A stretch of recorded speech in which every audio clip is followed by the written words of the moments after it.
नमस्कार, मैं हूं राघवेंद्र दुबे। मणिपुर के हालात जो इस समय हैं, कई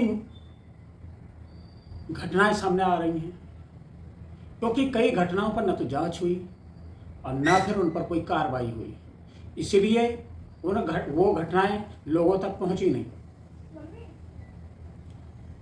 अभी जो 19 तारीख को वीडियो वायरल हुआ, जिस पर इतना हंगामा हुआ, जिसमें 2 महिलाओं के साथ जो बर्बरता हुई, जिसमें लगभग 1000 शैतानों की भीड़ उन 2 महिलाओं को, जो उनके सामने गिड़गिड़ा रही हैं, जो उनके सामने भीख मांग रही हैं, लेकिन वो जो लोग हैं वो नहीं पसीजते हैं। और वो भीड़ पुलिस से उन महिलाओं को लेकर के आती है, और महिलाओं का कहना तो यहाँ तक है कि पुलिस ने ही उनको सुपुर्द कर दिया था।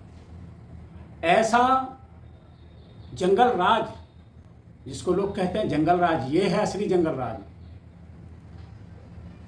जिस देश में, जहाँ पर मणिपुर में महिलाओं को निर्वस्त्र नहीं किया गया, निर्वस्त्र हो गया हमारा भारत का समाज, निर्वस्त्र हो गया हमारा लोकतंत्र, निर्वस्त्र हो गई डबल इंजन की सरकार, निर्वस्त्र हो गए वो लोग जो अभी भी इन महिलाओं के पक्ष में ना बोल करके दूसरे राज्यों की घटनाओं का वर्णन कर रहे हैं। उनका भी वर्णन करिए, जरूर करिए, क्योंकि बहन बेटी की इज्जत कहीं भी जाए उस पर बात होनी चाहिए, और वो बात प्रमुखता से उठनी भी चाहिए। और ऐसे लोग जो इन जघन्य अपराधों को करते हैं, ऐसे लोगों पर सख्त कार्रवाई होनी चाहिए। ऐसे लोगों को फांसी के फंदे तक पहुंचा देना चाहिए।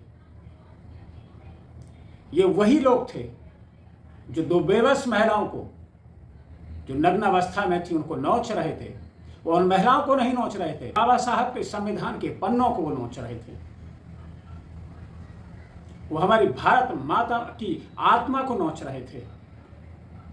जहां ऐसी संस्कार और संस्कृति पूरी दुनिया गुणगान करती हो, पूरी दुनिया जिसे आध्यात्म की नजर से देखता हो, उस देश में ऐसी बेबसी और 2 अबलाओं की कि 1000 की भीड़ उनके साथ ऐसा कुकृत्य करती है, और उसके बाद उनके शरीर से छेड़छाड़ करने के बाद उसमें से एक के साथ सामूहिक दुष्कर्म भी किया जाता है। और आप याद करिए, 4 मई को यह घटना हुई, और 4 मई के बाद 18 को उसकी FIR लिखी गई, और आज हम जुलाई में बैठे हुए, जुलाई का अंतिम समय चल रहा है। इतना समय होने के बाद न तो सरकार को पता था, न और किसी को पता था, किसी की गिरफ्तारी नहीं हुई। लेकिन जब ये वीडियो वायरल हुआ, और वायरल होने के बाद जब सोशल मीडिया पर ये चला, तो पुलिस हरकत में आई, शासन प्रशासन हरकत में आया। अगले दिन उस दरिंदे को एक को गिरफ्तार कर लिया जाता है। क्या मणिपुर की सरकार इसी इंतजार में बैठी थी कि कहीं से भी कोई, जब ये वीडियो इंटरनेट पर वायरल हो तो हम जाकर के कार्रवाई करें? नहीं, तो कुछ करना ही नहीं था, क्योंकि पुलिस की मिली भगत इसी को कहते हैं कि आप 2 महीने तक चुपचाप कैसे बैठे रहे? इतनी दरिंदगी हुई, क्या तुम्हारी आत्मा मर चुकी? उन्होंने ये नहीं देखा कि बेटियों के साथ इतना जघन्य अपराध हो गया, और उन्होंने कोई कार्रवाई करने की कोशिश नहीं की। प्रधानमंत्री जी, आप कर्नाटक चुनाव में कर्नाटक को जिताने में लग गए, आप विदेश की यात्रा पे अमेरिका में चले गए, आप लौट करके आते तो मध्य प्रदेश में मेरा बूथ सबसे मजबूत करते हैं। लेकिन विपक्ष के लगातार सवाल उठाए जाने के बाद भी आपको कोई संवेदना नहीं हुई। विपक्ष लगातार चेता रहा था, लेकिन आपने एक नहीं सुनी। लेकिन जब ये वीडियो वायरल हो जाता है, तो आप 19वीं दिन आप आकर के संसद परिसर में एक रस्म अदायगी करते हैं, और वहां बोलते हैं कि मुझे बहुत पीड़ा हुई, मेरा मन क्रोध से भरा है। आज जब मैं आपके बीच आया हूं, इस लोकतंत्र के मंदिर के पास खड़ा हूं, तब मेरा हृदय पीड़ा से भरा हुआ है, क्रोध से भरा हुआ है। मणिपुर की जो घटना सामने आई है, किसी भी सभ्य समाज के लिए ये शर्मसार करने वाली घटना है। पाप करने वाले, गुनाह करने वाले कितने हैं, कौन है, वो अपनी जगह पे है, लेकिन बेइज्जती पूरे देश की हो रही है। 140 करोड़ देशवासियों को शर्मसार होना पड़ रहा है। मैं सभी मुख्यमंत्रियों से आग्रह करता हूं कि वे अपने राज्य में कानून व्यवस्थाओं को और मजबूत करें, खास करके हमारी माताओं बहनों की रक्षा के लिए कठोर से कठोर कदम उठाएं। घटना चाहे राजस्थान की हो, घटना चाहे छत्तीसगढ़ की हो, घटना चाहे मणिपुर की हो, इस देश में हिंदुस्तान के किसी भी कोने में, किसी भी की राज्य सरकार में राजनीतिक वाद विवाद से ऊपर उठ करके कानून व्यवस्था का महात्म्य, नारी का सम्मान, और मैं देशवासियों को विश्वास दिलाना चाहता हूं, किसी भी गुनहगार को बख्शा नहीं जाएगा। कानून अपनी पूरी शक्ति से, पूरी सख्ती से एक के बाद एक कदम उठाएगा। मणिपुर की इन बेटियों के साथ जो हुआ है, इसको कभी माफ नहीं किया जा सकता है। बिल्कुल उसी स्टाइल में जैसे आपने कभी प्रज्ञा ठाकुर के बारे में कहा था कि प्रज्ञा ठाकुर को मैं मन से माफ नहीं कर पाऊंगा, और उन्हीं प्रज्ञा ठाकुर को आपने रक्षा मंत्रालय का सदस्य बना दिया। कैसी आपकी संवेदना, कैसी है आपकी संवेदनाएं? क्या संवेदनाएं बिल्कुल मर चुकी हैं कि आपको 79 में दिन बोलना पड़े? इतना जघन्य अपराध, और अपराध के बाद 79वें दिन टेलीग्राफ पेपर ने एक हिम्मत दिखाई, जिसकी एक विश्वसनीयता, उसने एक हिम्मत दिखाई। उसने पहले पेज पर छापा जिसमें 78 मगरमच्छ बनाए हुए हैं, और 79वें नंबर पर, 79वें नंबर पर उसमें आंसू दिखाए। टेलीग्राफ पेपर ने साफ साफ कहा कि यह मगरमच्छ के आंसू हैं। प्रधानमंत्री पर इतना बड़ा कटाक्ष किया, और वो हिम्मत की, उसकी हिम्मत को दाद देनी चाहिए, सलाम है ऐसे पेपर को। और वो भी मीडिया के लोग देख लें, जो गोदी मीडिया बने हुए हैं, जो सरकार के पक्ष में अभी भी बात कर रहे हैं। ये नहीं कह रहे कि मणिपुर की घटना हुई वो गलत थी, वो कभी पश्चिम बंगाल की बात करते हैं, कभी राजस्थान की बात कर रहे हैं, वहाँ की भी बात करें, बिल्कुल उठाए मुद्दा कहीं का हो, लेकिन आपके मुद्दा उठाने में भेदभाव नहीं दिखना चाहिए। सरकार कोई सी भी बनी रहे, आपका काम है मजबूती के साथ उन मुद्दों को उठाना। महिला आयोग, उसके खिलाफ आप क्या कार्रवाई करेंगे प्रधानमंत्री जी, जिसने अभी तक संज्ञान नहीं लिया? उसकी अध्यक्ष है रेखा शर्मा, और कोई संज्ञान नहीं लिया। लगातार घटनाएं हो रही हैं। एन बीरेन सिंह जो मुख्यमंत्री, उन्होंने कहा कि ऐसी तो इंडिया टुडे को बोल करके गए कि ऐसी तो तमाम घटनाएं, सैकड़ों घटनाएं हुई हैं, ये तो एक वीडियो वायरल हुआ। तो फिर जो इंटरनेट बंद है मणिपुर में, वो क्या जानबूझ करके बंद किया गया कि कहीं जो घटनाएं इस तरीके की तमाम हुई हैं उनमें सरकार की और किरकिरी ना हो जाए, चाहे जल्दबाजी में ही सही। लेकिन एन बीरेन सिंह ने यह माना कि ऐसी सैकड़ों घटनाएं हुई हैं, और भक्त लोग उसको बचाने में लगे हैं। वहाँ की राज्यपाल अनुसुईया जी, उन्होंने खुद कहा, मैंने अपने पूरे जीवन में इतनी विकट स्थिति कहीं की नहीं देखी जितनी मणिपुर की है, ऐसी हिंसा कभी नहीं देखी। प्रधानमंत्री का आपको एक वीडियो चल रहा है इस समय सोशल मीडिया पर, जिसमें वो कहते सुनाई दे रहे हैं, जब कांग्रेस की सरकार थी तो उन्होंने कहा कि यहाँ पर पहले कांग्रेस की सरकार केंद्र में भी थी, मणिपुर में उनकी सरकार है, और यहाँ पर महिलाओं पर बर्बरता हो रही है। आप इस वीडियो को सुनिए और प्रधानमंत्री जी के अब के व्यवहार को देखिए। दिल्ली में भी उनकी सरकार थी, यहां भी उनकी सरकार थी, उसके बावजूद भी मणिपुर बर्बाद कर दिया गया। उसके लिए जिम्मेवार कौन है? कौन है जिम्मेवार? कौन है जिम्मेवार? जरा पूरी ताकत से बताइए, दूर दूर से कौन जिम्मेवार है? मणिपुर को किसने बर्बाद किया? मणिपुर की मां बहनों पर अन्याय किसने किया?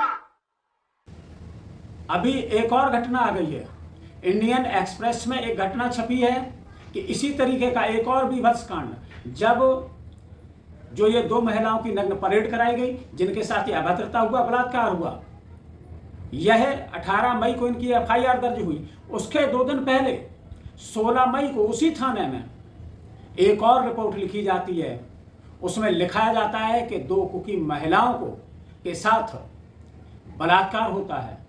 पहले अपहरण होता है, बलात्कार होता है, बलात्कार के बाद उनकी हत्या कर दी जाती है। उसमें से एक महिला 21 साल की है, दूसरी 24 साल की है। 21 साल की महिला ने FIR दर्ज कराई और जब पूछने पर अभी पता लगा कि 2 महीने बीतने के बाद भी उस पर कोई कार्रवाई हुई या नहीं हुई, तो DGP भी कुछ नहीं जांच के बारे में बता पाए, पुलिस अधीक्षक भी वहां के कुछ नहीं बता पाए। एक तरफा कार्रवाई जो ये ना बता सके कि जांच हुई भी कि नहीं हुई, तो ये क्या है? इस तरीके की घटनाएं जहां उनके घर वालों से जब पूछा गया तो उन्होंने कहा कि उन्हें पता नहीं है कि अभी इस पर क्या कार्रवाई हुई है, अभी तक कोई कार्रवाई नहीं हुई है। वो दोनों महिलाएं 21 साल की और जो 24 साल की, एक ही गांव की रहने वाली थी, कारवास में दोनों काम करती थी, वहां पर एक किराए के मकान में रहती थी। एक भीड़ आती है, वो पूछती है कि हाँ कुकी समुदाय की 2 लड़कियां रहती हैं, तो एक व्यक्ति ने डर के मारे बता दिया कि हाँ, इशारा कर दिया कि ऊपर रहती हैं। उनको उन्होंने खींचने के बाद फिर उनको कमरे में ले गए, उनके साथ सामूहिक बलात्कार किया गया। जब लोग बाद में कमरे में जाते हैं तो दोनों उस समय तक मर चुकी थी। ये हालात जो कुछ सामने आ रहे हैं, अभी सड़क से लेकर के सदन तक हंगामा जारी है और ऐसे में कांग्रेस ने मांग की है कि 267 के तहत इस पर चर्चा कराई जाए और चर्चा ही नहीं, इसमें प्रधानमंत्री जवाब दें। इंटरनेट और मीडिया पर जिस तरह की वहां पाबंदियां लगी हुई हैं, वो भी हैरानी की बात है। अब अगर इस देश को उम्मीद किसी से है तो माननीय राष्ट्रपति जी द्रौपदी मुर्मू जी से है, जिन्होंने संघर्ष का रास्ता तय करके यहां तक पहुंची, इस मुकाम तक पहुंची। आप कम से कम आपसे यह उम्मीद है राष्ट्रपति जी कि आप अपनी जो संविधान में निहित आपकी जो शक्तियां हैं उनका उपयोग करिए और ऐसी सरकार जो मणिपुर में है, जो इसलिए दुखी है कि ये वीडियो वायरल क्यों हो गया, इसलिए नहीं दुखी कि वहां ऐसे सैकड़ों केसेस हुए हैं, उस पर कोई दुख नहीं उन्हें। उस सरकार को आप डिसमिस कीजिए। जैसा कि तिवारी जी ने कहा, हमारी जो मांग है वो बड़ी स्पष्ट है। संसद में प्रधानमंत्री विस्तृत एक स्टेटमेंट अंदर दीजिए, सीढ़ियां चढ़ के साहब थोड़ा सा जहमत उठाइए। हवाई जहाज में तो बड़ा दौड़ते दौड़ते सीढ़ियां चढ़ते हो जब बाहर जाना होता है, जब लौटते हैं तो धीरे धीरे उतरते हो। बड़ा दुख होता है आपको हिंदुस्तान लौटते हुए। 4 सीढ़ियां तय कर लीजिए, वो सफर तय कर लीजिए, पार्लियामेंट के भीतर से जाकर बोलिए, इसमें आपको क्यों शर्म आ रही है? इन्हें शिकायत है कि राहुल गांधी वहां क्यों गए। शर्म करो, गए तो आपने तो वहां जाना भी उचित नहीं समझा। एक व्यक्ति है जो राजधर्म निभा रहा है, वो है विपक्ष का धर्म निभा रहा है, वो है राहुल गांधी। तो अब इस तरह की जो हल्की राजनीति है प्रधानमंत्री को शोभा नहीं देती, उनकी सरकार को, उनके ट्रोल आर्मी को, पूरी सरकार ही एक तरह से ट्रोल आर्मी बनी हुई है, इनको नहीं देती। इन्हें चाहिए कि अब वो अपनी ये रिवायत बदलें और प्रधानमंत्री इस पर जवाब दें।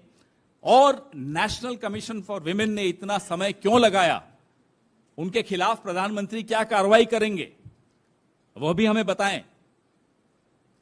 वीरेंद्र सिंह, जो रोज उनकी टिप्पणियां जितनी बार आती हैं उतनी बार लोग हैरान हो जाते हैं कि ऐसा व्यक्ति मुख्यमंत्री बना हुआ है, उनके खिलाफ क्या कार्रवाई करेंगे बताएं। और उपराज्यपाल महोदया, आपका जमीर वापस सो न जाए, हम आपसे सिर्फ इतना ही आग्रह करते हैं। क्योंकि प्रधानमंत्री की जवाबदेही तय होनी चाहिए, और तय इसलिए होना चाहिए कि अगर कहीं रेल का भी कोई उद्घाटन होता है या किसी दूसरी जगह का रेल रवाना हो रही है तो प्रधानमंत्री जी ही हरी झंडी दिखाते हैं, दूसरे मंत्रियों का कोई काम नहीं। तो जवाबदेही भी उनकी तय होनी चाहिए। और अभी तक प्रधानमंत्री जी से पूछना चाहते हैं कि मणिपुर के मुख्यमंत्री से आपका क्या ऐसा रिश्ता है कि अभी तक ऐसे निकम्मे मुख्यमंत्री को बर्खास्त नहीं किया गया, जिसके सामने महिलाओं की इज्जत तार तार होती रही, देश शर्मसार होता रहा, लड़कियां अपनी आबरू बचाने के लिए गुहार लगाती रहीं, लेकिन उनकी असमत लुट गई। उन भेड़ियों ने, उन दरिंदों ने जो उनके साथ किया वह अक्षम्य अपराध था। इतिहास इस बात को कभी माफ नहीं करेगा मोदी जी, कि जिस तरीके से आपने मणिपुर के लिए आंख मूंद ली, इसलिए ना कि मणिपुर में ज़्यादा सांसद नहीं आते। हर चीज़ को चुनाव की दृष्टि से देखना बंद करिए। आप लोगों की लगाई हुई आग है, जब नफरत की आग लगाओगे, नफरत आग से खेलोगे तो यही होगा। आज हमारा घर जद में आ रहा, कल उसका घर आएगा, एक दिन पूरी बस्ती इसी आग के जद में आ जाएगी। जो खेल वहाँ नफरत का खेला जा रहा, जहाँ वहाँ समुदाय से समुदाय को लड़ाया जा रहा, भाई से भाई को लड़ाया जा रहा है, ये नफरत की राजनीति कब बंद होगी? और प्रधानमंत्री जी 36 सेकंड के लिए केवल बोले संसद परिसर में, और वो भी तब जब सुप्रीम कोर्ट का डर हो गया कि सुप्रीम कोर्ट ने कहा हम कार्रवाई करेंगे अगर सरकार इस पर कार्रवाई नहीं करती है। मजबूरी में बोलना पड़ा, वो भी 36 सेकंड। रस्म अदायगी हुई कि इस तरीके से देश चलेगा। ऐसी घटनाएं फिर ना हो, कोई भी प्रदेश हो, सबके लिए यही है, ऐसे दुर्दांत लोगों के खिलाफ सख्त से सख्त कार्रवाई हो।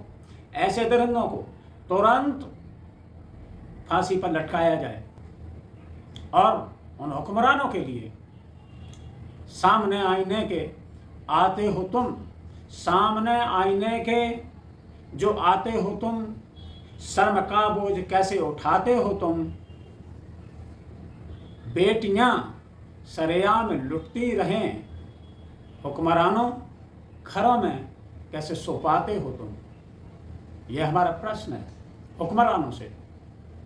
कम से कम तटस्थ नहीं रहें, क्योंकि तटस्थ रहने से वही स्थिति पैदा होगी जो महाभारत के अंदर हुआ कि जब पांचाली का चीरहरण हुआ और चाहे गुरुद्रोण हो, चाहे भीष्म पितामह हो, सभी देखते रहे, देखने वाले भी नहीं बचे।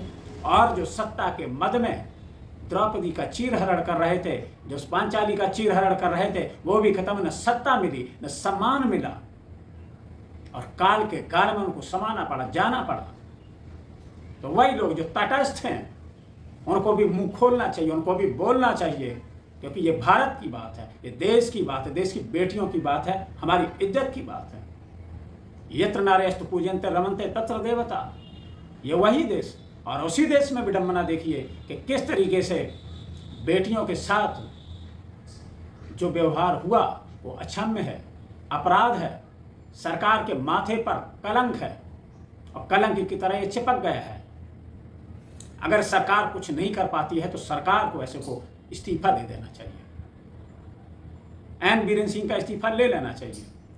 ऐसी घटनाओं की पुनरावृत्ति ना हो, इसके लिए सरकार को काम करना चाहिए, और इस तरीके से कुंभकर्णी नींद में नहीं सोना चाहिए, और न चीरहरण की घटना होती रहे और धृतराष्ट्र बनकर आप बैठे रहें।